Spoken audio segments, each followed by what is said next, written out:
সকালবেলা ফজরের নামাজ মসজিদে জামাতে পড়তে গেছে।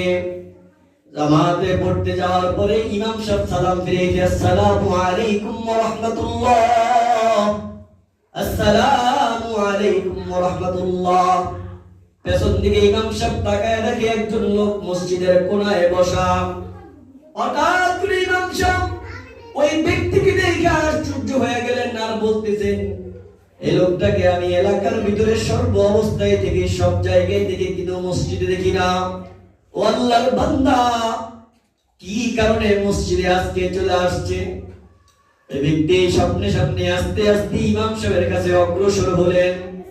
আওয়ার পরে জিজ্ঞাসা করতেছেন, হুজুর, আমার জীবনের 40 বছর জীবন আমি অনার্থক ভাবে কাটাইয়া দিলাম, আল্লাহর নাফরমানি করে কাটাইয়া দিলাম।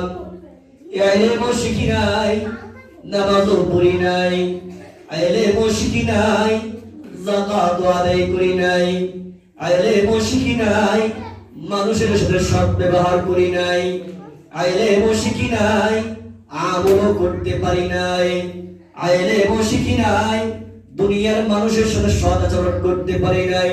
হুজুর, আমার দিলের ভিতরে বোঝা এসে পড়ছে, আমার দিল সাক্ষী দেয়, আমার হায়াত কতটুকু আছে আমি জানি না, কিন্তু শেষ সময় আমি ইলমে দ্বীন শিক্ষা করতে চাই। হুজুর বললেন, বাবা, ভালো নিয়ত করেছো, ভালো উদ্দেশ্য নিয়ে আসছো, যাও যাও, কালকে তুমি ইলমে দ্বীন শিক্ষা করার জন্য বাড়ি থেকে বের হয়ে যাইবা। বলা হইতেছে এমন একটা সময় চলে আসছে, এই বয়সে তোমার মাদ্রাসায় ভর্তি হওয়া সম্ভব না। এই বয়সে একটা জায়গা আছে, এই জায়গায় গেলে তুমি ইলমে দ্বীন কিছুটা হইলেও শিখতে পারবা, জানতে পারবা। সেটা হইতেছে দাওয়াতে তাবলীগের মেহনতের ভিতরে চলে যাও।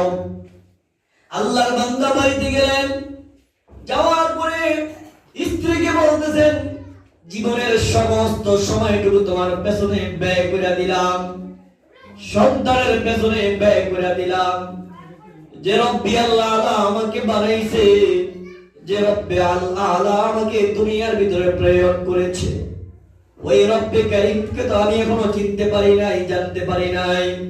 তাকে জানার জন্য আগামী কাল থেকে আমি ঘর থেকে বাইরে হয়ে দাওয়াতে তাবলীগের মেহনত চলে যাব, ইলমে দ্বীন শিক্ষা করার জন্য চলে যাব। আল্লাহর বান্দা সকালবেলা ফজরের নামাজ পড়ার পরে ছোট্ট একটা গাঠুরি মাথায় নিয়ে ঘর থেকে বাহির হয়ে গেছেন। আর রাতের বেলায় তওবা করে ঘুমাচ্ছেন, সকালবেলা ফজরের নামাজের